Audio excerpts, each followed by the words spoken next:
কিছুদিন আগে আমার বাড়িতে আমার খালাতো বোন এসেছিল। তার একটা ছোট্ট পিচ্চি আছে। আমার টেবিলে যখন রং পুড়ে থাকা দেখে তখন সে আমার রং নিয়ে আবার একটা পুরানো বইতে এভাবে এবিসিডি আর্ট করতে লিখতেছিল। তারপরে অনেক খালি নষ্ট করছে। তো আমি এখন ভাবলাম যে ওই রংটাকে আমি কিভাবে একটা ড্রয়িং আর্ট করতে পারি। এই জন্যে প্রথমে আমি ওই রংটাগুলোকে পানি দিয়ে গুলিয়ে নিচ্ছিলাম। ঠিক এইভাবে নিচের অংশটা কমলা কালার, উপরে নীল ছিল। তো আমি ভাবলাম উপরে আকাশের কিছু একটা আর্ট করবো, আর নিচে আম, মাটির টাইপের একটু আভা সানসেট টাইপের ছিল। তো আমি আজকে এভাবে করে নিয়েছি, তারপরে কালো রং দিয়ে একটু গাছের শেপ দেওয়ার চেষ্টা করছি।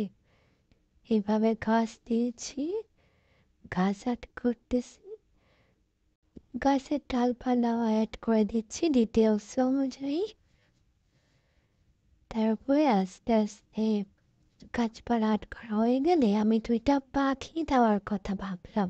শুধু গাছ দিলে তো আর ভালো লাগে না, এই জন্যে 2টা পাখি আর্ট করছি। সব কিছু কালো কালার দিয়ে করলাম, কারণ ব্যাকগ্রাউন্ডের কালারগুলোর সাথে কালোটাই মানাচ্ছিল। তো এইভাবে 2টা পাখি আর্ট করে নিয়েছি।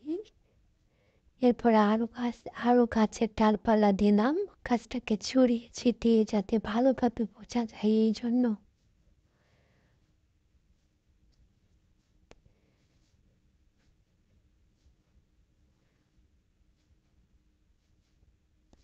এইভাবে 2টা ডাল করে দিয়েছি। ডাল একটু ঘনই দিয়েছি যাতে দৃশ্যটা ফুটে ওঠে।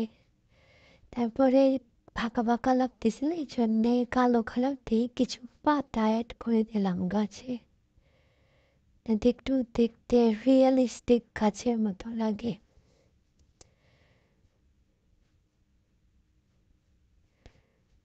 পাতা আর্ট করে দেওয়ার পরেও কেমন জানি একটু হালকা হালকা ফাঁকা ফাঁকা লাগতেছিল।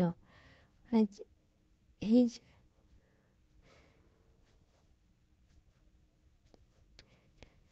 যখন পুরোটা পাতা আর্ট করে দিই তখন কিন্তু দেখতে আসলে অনেকটা সুন্দর লাগছিল।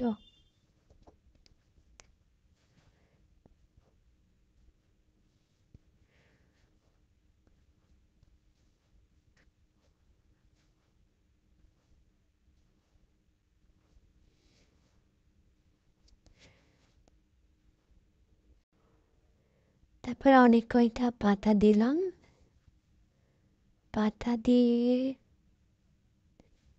ফুল দিইনি, শুধু পাতাই দিয়েছি, কালো কালারের পাতা। এরপরে ফোমের কিছু অংশ নিয়ে এভাবে একটু ক্লাউড তৈরি করে দিচ্ছিলাম। আকাশে মেঘ না থাকলে তো আর আকাশ সুন্দর লাগে না। তো এই তো হয়ে গেল। কেমন হয়েছে একটু বলেন কমেন্টে।